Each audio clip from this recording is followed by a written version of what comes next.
I was in the mountains of northern Idaho. This was my first archery elk season and my first season solo hunting. The weather was unusually crisp for the second week of September.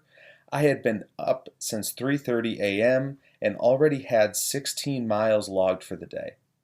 When a bugle filled the drainage beneath me, I knew it was go time.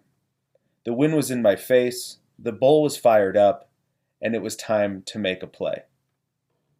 Moving in, cutting each other's bugles off, you could hear the rage build in this bowl.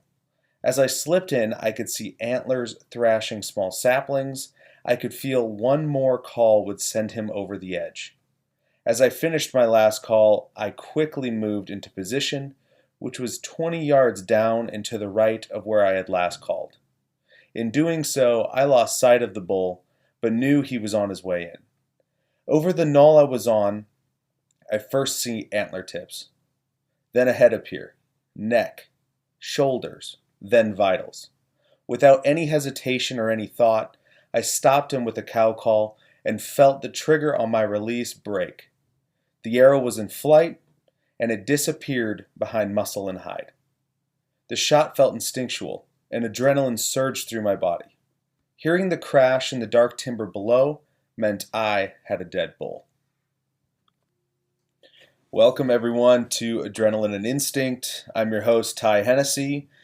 The core idea behind this podcast is really to dive into action sports, hunting, and the outdoors, where instinct meets adrenaline.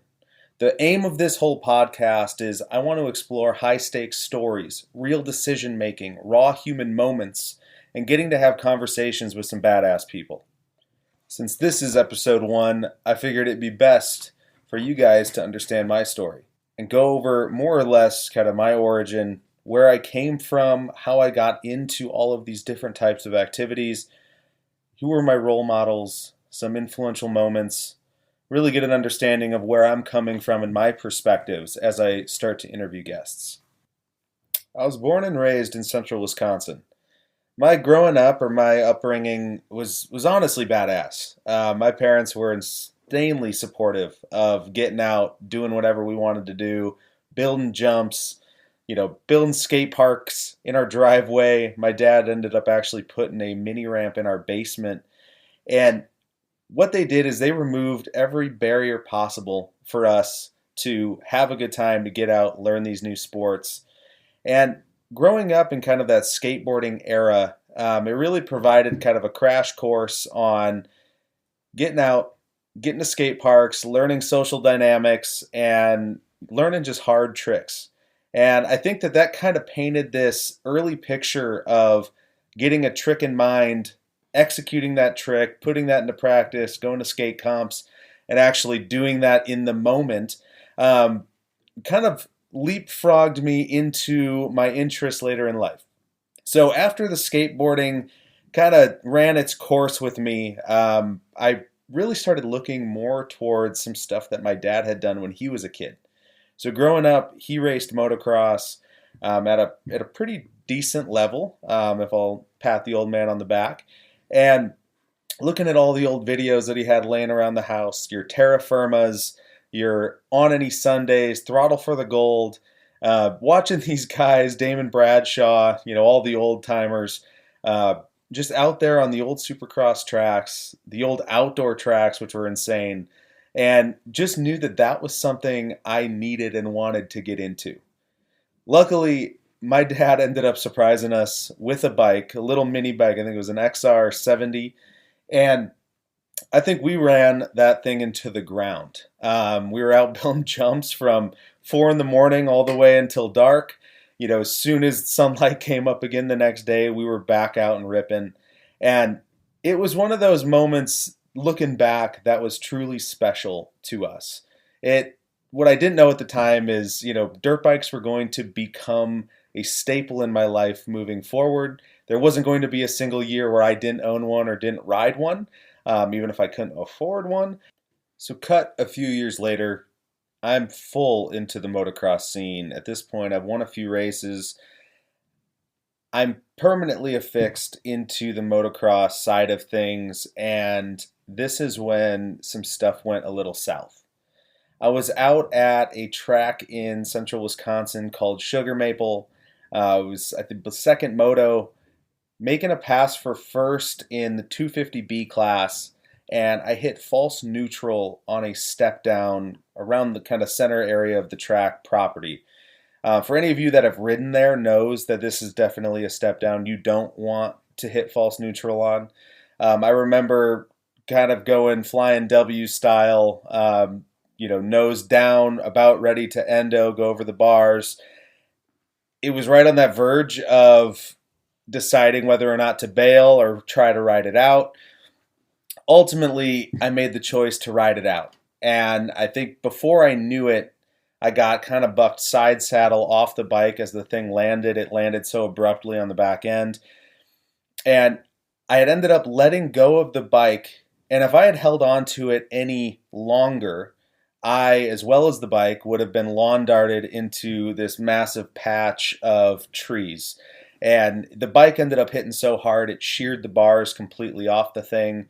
I was so dazed and confused, the bike stuck panic revved, and I'm grabbing the rear fender trying to shut the bike off, and I have to kind of find the seat up to the actual bars, which were down by the radiator at this point, and finally got the bike off, and then ended up just passing out from whether it was adrenaline dump or just being in shock from taking such a hard hit.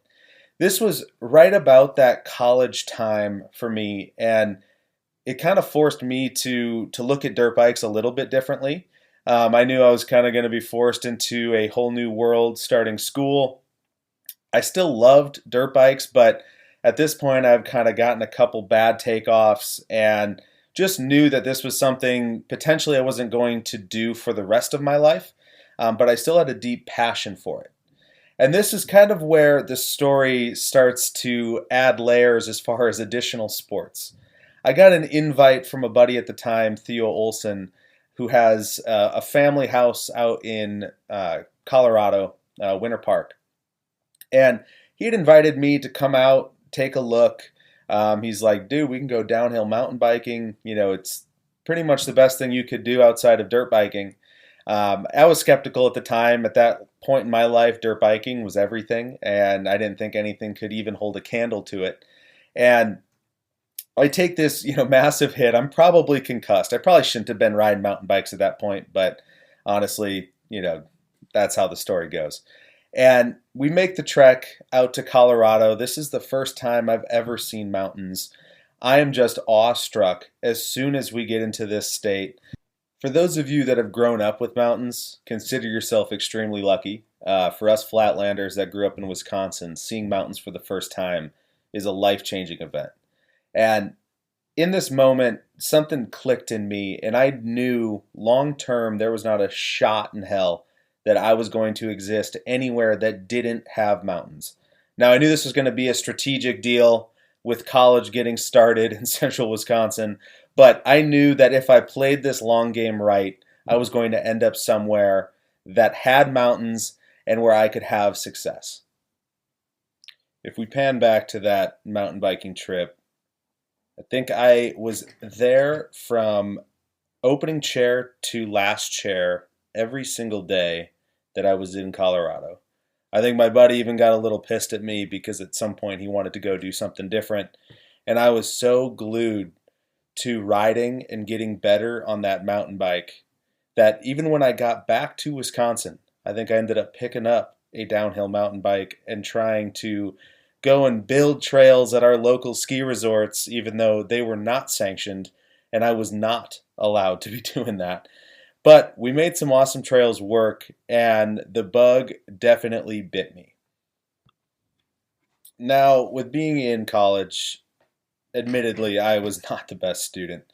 I wasn't a bad one, but I definitely didn't want to be there. I was able to select a major that allowed me to have an internship as my final semester, which I took as a great opportunity to find a paid internship out in Colorado, where I was able to move with my bikes, to be out in the mountains, and ultimately just have the playground in my backyard. Now, having some supportive parents was key in this move because I think they knew as well as I did that I had no desire of coming back. I had all of the trails I could dream of out of my back door. I had a world of mountains that I was ready to explore. I felt like I was on top of the world.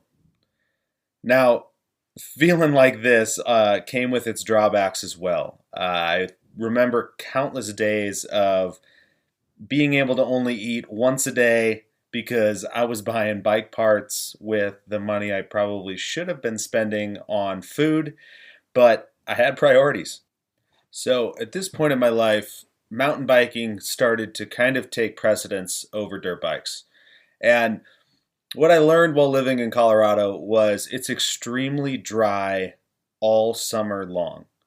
And when you're biking, that's the last thing you want is to be ripping through moon dust and having to deal with that shit every single day. So I had set my sights on potentially moving further west, more to the Issaquah, Seattle area, where I had the ability to ride Whistler Bike Park on the weekends and have a plethora of trails to rip during the week. Now, at this point in time, I had already graduated school. I was living out west, living my dream, and was able to work my way into a fully remote sales position. Ultimately, this set the stage for my ability to move wherever the hell I wanted to, be able to experience whatever I wanted to, and that's exactly what I did. I ended up going to Issaquah, Washington. I lived right underneath Duthie Hill, if you guys are at all familiar with where that is. Getting to ride Whistler every single weekend while having places like Raging River and Cougar Mountain extremely close, able to ride as soon as I clocked out of work. Now, if there's something you guys have hopefully picked up on at this point is I really don't like making excuses as to why I can't do something. I would rather bite the damn bullet, go do the thing, and if it doesn't work out, figure out an excuse to make after. Life was pretty dang good over in Western Washington outside of a couple obvious issues. Being over there, we had an awesome gym that had a great community tied to it. Had great mountain bike trails right around where we lived. The issue was the dirt biking, I had to drive pretty dang far to go ride anything that was legal. And on top of that, this was kind of right in that weird ballpark when COVID hit. Now, if you remember right, we were going to Whistler every single weekend. Now all of a sudden the border's closed. Okay, we'll live. Now all of a sudden Washington's starting to close trails down. And that was our outlet. I mean, that's where we were every single day after work. That was a problem. So a group of buddies of mine, still buddies today, from the gym that I had went to over there, ended up loading up all the dirt bikes in the back of a truck. We got an Airbnb over in Coeur d'Alene, Idaho. We were ready to get out of that state and go check something out. And when we got to the Coeur d'Alene area, we ended up riding from the Airbnb to the actual riding area, which is relatively kosher here. But at the time just felt like this wild notion. And we went and rode all day long. It felt like I was almost back to the bike park days in Colorado where I had first chair riding all the way to dark. I mean, we put some miles on those bikes and started learning the area, really falling in love with the area because the people there were also incredibly nice. And it ended up feeling a lot more like that Midwest hospitality where everyone's kind, says hi to you, hey to you. And it also had the mountains and everything I was looking for from an outdoors perspective. Now, again, I don't like to half-ass anything, and usually if I get something in my head, I'm going to be damned if I don't do it. And I ended up buying a house there about a week later. My fiance, wife now, at the time, we still joke about it because it wasn't something she was ready to do yet. However, I kind of saw the vision and wanted to make that jump as quickly as I could. I was also used to being able to make that jump when I wanted to in the past, maybe when I didn't have to factor her into all of my decisions. Probably a shame on me moment. However, we look back and, it was one of the best decisions we had ever made. Washington was kind of that pipe dream as far as the idea of Washington was better than the reality. And to buy a house over there, you were looking at 700 grand for a piece of shit. And at the time, Coeur d'Alene was still up and coming, and you were able to get into an amazing starter home for what we would determine, being from the Midwest, as a pretty reasonable price point. Now, moving to Idaho put the moto trails notably closer to the house, and I found myself back on the bike almost every single day. And this is where the world of hard enduro got opened up to me. There was a race, Jacob's Ranch, down in St. Mary's, shortly after we had moved here, and we went to check it out. Now, me being kind of the moto guy at the time, was not ready for what I was about to see, which was dudes just hucking their bikes up shit and with no remorse for mechanical sympathy. It was just carnage in the best possible way. And I remember watching this and just thinking to myself, I need to sell my bike. I need to get a 300 two-stroke, and I need to be doing this shit so I can race this next year. And at that time, that was, exactly what I went home and did. I started riding all the trails. Idaho's notably a bit more raw in places than Washington is. Washington has some great terrain also, but the rock, the shaleness, I would say the vast nature you can get into out here, and the topography lends itself a little bit more to the hard enduro aspect. And just the amount of riding that we have here with the national forests is something that is, I would say, second to none in most states. Now, so far, we have covered kind of my roots with dirt bikes and mountain bikes, but we haven't touched on hunting at all. Now, moving to the West, notably, you start to learn a little bit more about big game hunting, whether you're seeing, just amazing looking elk on walls, or happening to run into them just when you're out riding and doing different things. I didn't really have my sights set on learning to hunt until I came across a show called Meat Eater on Netflix at the time. And watching that really opened my eyes to the possibilities of Western big game hunting. Now, Steve Rinella does an amazing job talking about kind of the ethics of hunting, and I think displayed an amazing, rawness when filming, but also a very welcoming side of the hunting world. And watching this, I realized that, this isn't your sit in a tree stand, freezing your ass off, whitetail hunting you do back in Wisconsin. Now, I've learned to love that, but it's something that, the sits for 10 hours plus is not something that I wanted to subject myself to later in life. Now, seeing these pursuits from glassing big game up on knobs and then making an active pursuit on that animal on a different hillside with your bow, or making that long canyon to canyon shot with your rifle, it really started to pique my interest, because I started thinking of all the different ways I could incorporate dirt bikes and the other types of machines that I'm into hunting. And would it allow me to get further? Would it allow me to get to areas where people aren't? And I kind of got way ahead of myself, because I was starting to think about, how I was going to get in. And what I didn't necessarily think about right away was, hey, idiot, do you know how to actually handle a bow? Are you a confident archer and could make an executed shot on an animal when it matters? The answer to that was no. And when I get into something, guys and gals, I fucking get into it. And I get obsessed, and it's all I can think about. It's what I think about going to sleep. It's what I think about when I wake up. Definitely, this has caused fights and different things with my spouse. But it's something, and it's the way I am. And you get the good and the bad with something of that nature.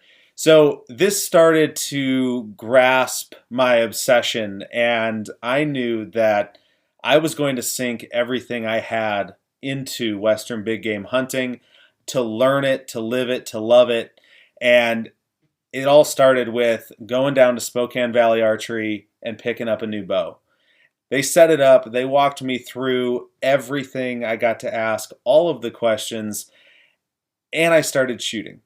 And I was shooting roughly 100 to 150 arrows a day. And that was every single day. And I couldn't really think about anything else until that was complete. And I knew, whether it was shooting at 20 yards, 40 yards, 100 yards, that this was something that was so critically necessary to the success I wanted to have. But I knew it was only a piece of the puzzle. I knew that there was a massive fitness aspect to it. I knew there was a massive knowledge gap to understanding these animals and where they live and how to best execute. That I actually looked, typically I'll do everything kind of on my own, whether it's researching, whether it's asking the questions. But luckily where I live, there was a man, or is a man by the name of Dan Staten, that ran a elk-shaped camp. Now, initially I thought they were kind of lame, or hey, this is only for people that have a ton of money and want to go learn how to kill an elk, but probably never will. And it blew my expectations out of the water. This was something that I jumped into. It was a space where I was able to ask all of the questions and then got educated on stuff that I didn't even know to ask about. They covered calling, they covered setup, they covered everything from where to start looking, how to e-scout, and it ramped up my learning curve to the point where going into that first season, I felt like I had the tools necessary to get the job done, and I was going to come out of the mountains either with an animal on my back or I was going to die trying. Needless to say, hunting has become a way of life for me. A good season is when I can spend as much of September as possible in the mountains chasing bugles with my bow, and it has become permanently affixed in my life as one of my top hobbies. So this really brings me to why I want to start a podcast like this. Now, I know I'm not alone out there with many people having more than one hobby. Now, I wanted to find something that can really bring all of those different types of hobbies and action sports into one sphere. And I didn't want to put a lot of guardrails around what I can talk about and who I can talk to. And I wanted to make sure that I was really emphasizing some of kind of the key traits that all of these types of people have, which is they either love adrenaline or they're doing stuff that you need that instinct to do, that in the moment decision making. There are so many great podcasts out there, but they typically speak to one discipline.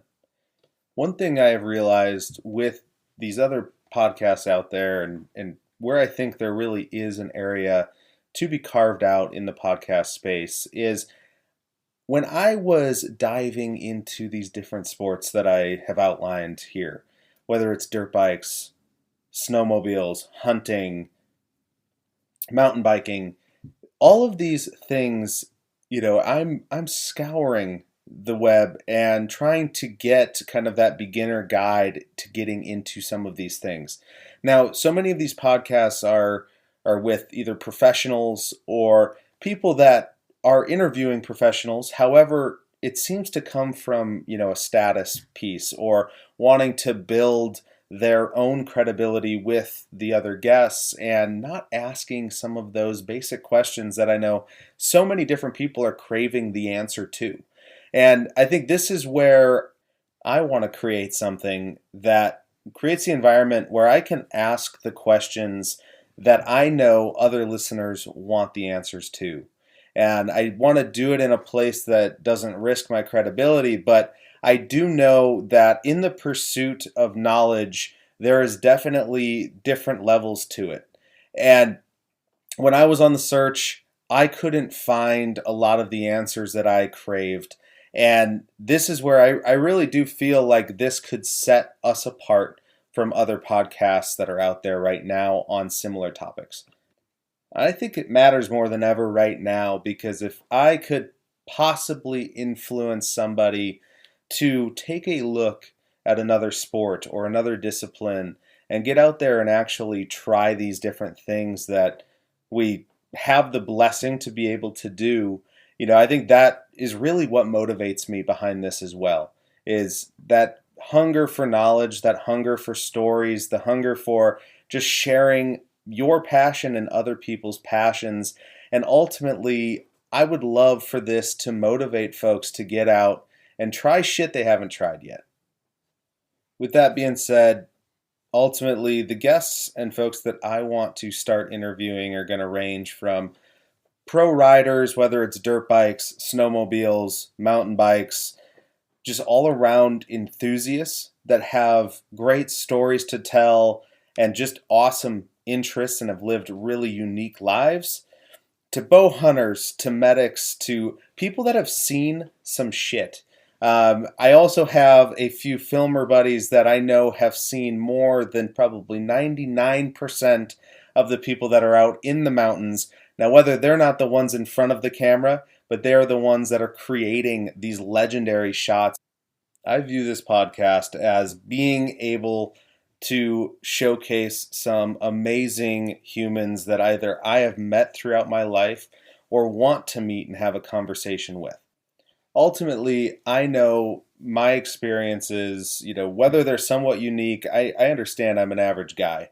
And I'm not trying to be anyone that's out going to tell people how to live their lives or how to do these different types of sports and tactics. I don't have all of the experience to speak to things like that. But what I want to do is I want to be able to bring the people that I know do have the skills and do have the different abilities to be able to share their thoughts, allow us to ask those questions, and ultimately just get a deeper understanding of all of these amazing disciplines within action sports and hunting. On episode 2, we are going to be sitting down with one of my best buds, David McKinney. He is a fellow Midwest transplant out here in the Coeur d'Alene area. He is a legend in the snowmobile world, and he can ride a dang bike pretty dang good as well. He is also the one behind a lot of the amazing content that 509 puts out and was the one behind a lot of the movies that they had put out some years back. So he's going to be a great one to sit down with, hear his story of what brought him from Minnesota out to Eastern Washington and what was the catalyst behind making that jump. Now, reflecting on some of the stories that I've told today and a very brief dive into my story, and I'm sure we'll get into plenty more with other guests, I want you guys to understand that if a dude from Wisconsin can come out west, get into all of the sports and hobbies that I had interest in, you guys can too. I think the only thing stopping most people is themselves. We live in a crazy world where so many things are at our fingertips if we just decide to reach for them. So if you thrive on adrenaline and live off instinct, or want to hear stories that cut deep, head over to Instagram, give me a follow at Adrenaline and Instinct. All of my info will be on there if you want to shoot me an email. I'd love to hear your input, your feedback. Again, guys, we're learning, but I'm here to stay and I'm here to have some awesome conversations. We will catch you on episode 2.